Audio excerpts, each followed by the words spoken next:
East Jackson School Superintendent Steve Dorr and the Assistant Principal at East Jackson Elementary and the Michigan Assistant Principal of the Year, Amy Blackledge. Welcome to the show. Thanks, Bart. Thanks for having us. Yeah, and congratulations. Thank you. Well, that's pretty cool, Steve, to have in the whole state the Assistant Principal of the Year in your district. You have said some very glowing things in the nomination process and in the awards. What is it about your assistant principal, Amy, that makes her so worthy of this honor?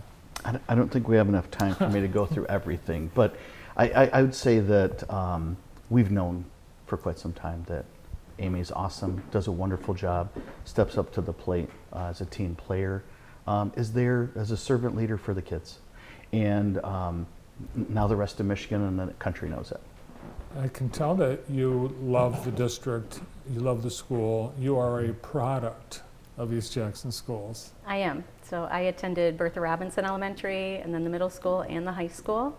I student taught at East Jackson and now I am completing 26 years. Wow, your whole life. 26 years, that's awesome. So 26 plus 12, 13. Your whole life at Pretty East much. Jackson. Right? That's fantastic. Yeah. What was it about going to school at East Jackson, and at what point did you decide that you wanted to stay there and come back there and be a teacher there?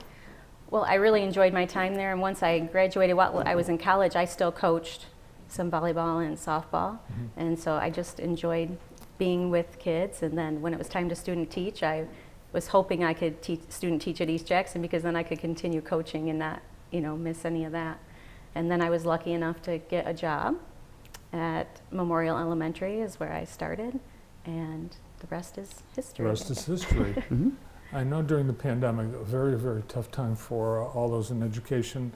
There were many that decided that was time to get out. It was so challenging. But you doubled down. You took advantage, I think, of the opportunities that the pandemic offered and responded in, from what I understand, a very positive way that made the school and you and the students stronger. Tell us about your attitude during the pandemic and how you and your school made it through so successfully. Well, I feel like that was my first year. I started in 2019 as the assistant principal, and the pandemic hit. So it was, it's still fresh. We wanted to, the principal, Becky Hager, and I were looking to just stay positive, do whatever we could do to keep kids engaged and to support teachers. So that meant getting packets together or going out and taking lunches or, whatever it took. We were trying to make sure everybody had what they needed. And Steve, that's another thing that you noted as the panel considered the applicants, how much effort above and beyond that Amy put in to her job during the pandemic. Oh, absolutely. I think as I look back on it, all the Zoom calls that we did, even Zoom interviews here for this show, so much we had to relearn our craft all the way through. And when you have new leadership, it's really nice.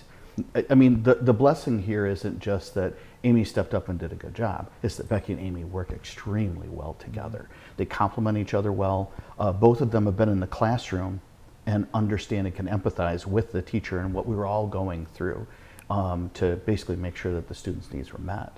And we even all pitched in and helped out deliver food service to remote sites around our district.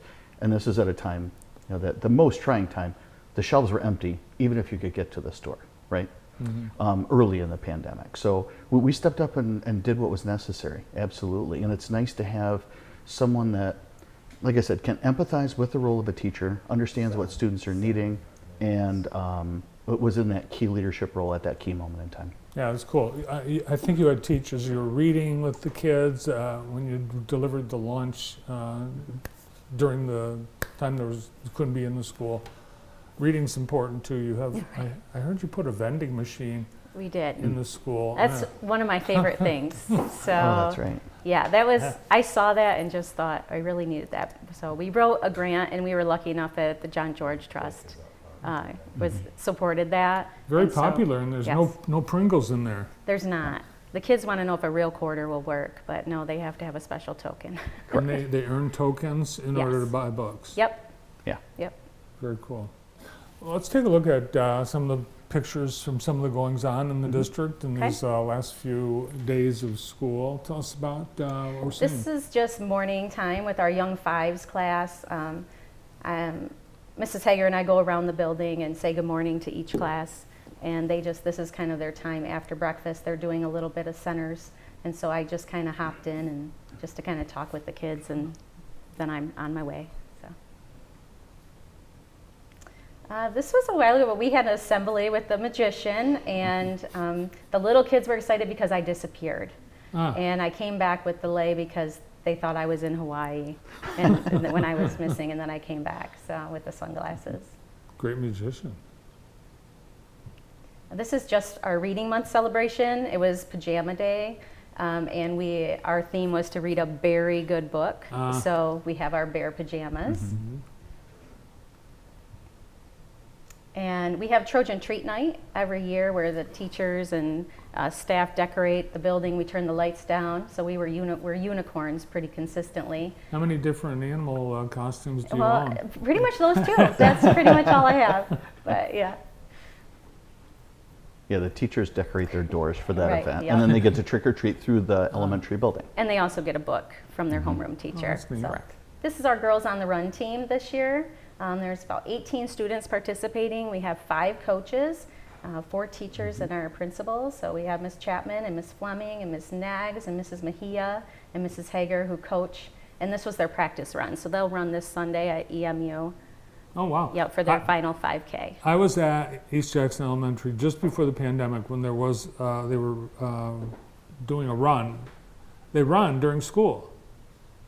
At that point, they were running The Girls on the Run? the Girls on the Run. Oh. Was We it- do have a fun run the last day of school, and all the students participate, and we spray them with squirt guns. And Maybe they were fun things. practicing. They might have been practicing, Yeah. yeah. Nice. All right, we've got into the school year. It's sad for you.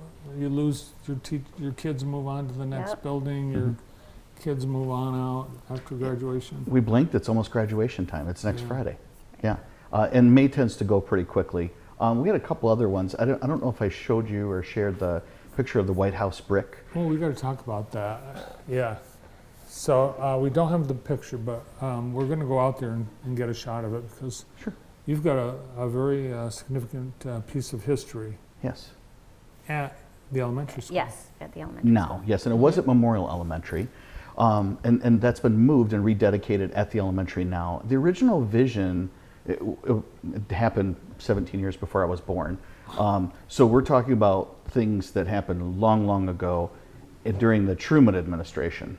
And the White House was starting to crumble and fall apart. They did a renovation, and the editor-at-large of an owner of the Sit Pat decided they wanted to promote patriotism, and they wanted to recapture those bricks and then mortar them into the wall of all these schools as Jackson County was growing, and it was kind of boomtown in the early 50s here. So Memorial Elementary received 1 brick with a small understated plaque. So we've had that moved to the elementary school, and now it's a little bit more pronounced. We have a print of the original article where they commented on why these bricks are there and what the vision is. And then we also have that iconic image of the front lawn of the White House. So kids, as they learn about it, can relate to and see it. And there it is in the wall, the actual brick. It's definitely out of shape and proportion to the other bricks in the wall. They were much bigger back in the 1800s, I guess. Nice. So that was in the old elementary on Detman. Detman. Detman. So you sold that. That's history. But you rescued Yes. the brick. Oh, absolutely. Yeah. Where in the elementary school is it? Right after you come in the first, right at the entrance, basically the first hallway where you start to enter into the cafeteria. It's Yeah. just right there. What's summer like at East Jackson schools? This year we do have, at the elementary, we'll have the Reaching Higher program that kids can participate in. That'll be about 4 days a week in the morning, so they can come and participate in activities and learning activities to help keep their skills sharp. Other than that, the high school I think has some credit recovery time that students can spend. So, and there's deep cleaning going on. Oh, of course, Yeah. yeah. So our custodial staff comes in and does a deep cleaning of all the buildings. We've got end of the school year activities for the seniors. Prom just last week, I believe, Oh yeah, right? yeah. How'd that go? Oh yeah, there's a picture. I think it was it was a very lively time. It was at L Sharp. Is that called the community room? Is that what they call that? Yeah, the L Sharp community room. Our school dances are always epic and well attended at East Jackson. The kids seem to really love that social time. How about class of 2024? How many students graduating? Well, there's a couple of them that are really extending the drama. Some people really like to make it close, and of course their parents don't necessarily love that very much. But we're right around 70 graduates this year. And they all have a plan, and it's different than when I was a kid, and maybe even with you too. I think most of us, we maybe knew we were going to college, but we had no idea what we were going to do. But it's different. They all have plans. Well, I think some of them have better laid plans than others. But there's some now. I think the focus is the pendulum has shifted quite a bit away from everyone needs to go to college, and that was a big push about the middle of my career as an educator. The push came down from Department of Ed and above that we have to prepare all kids for college. The skilled trades has kind of been suffering. A lot of the trades across the board and career technical ed had suffered because of that. Now, our prime program that we launched, and we piloted the program and we're really getting that out there. One of our participants in that Society of Manufacturing Engineers program was now named the JAMA Student of the Year. It's Brock Davidson. That's right. So, he was there at the manufacturing day.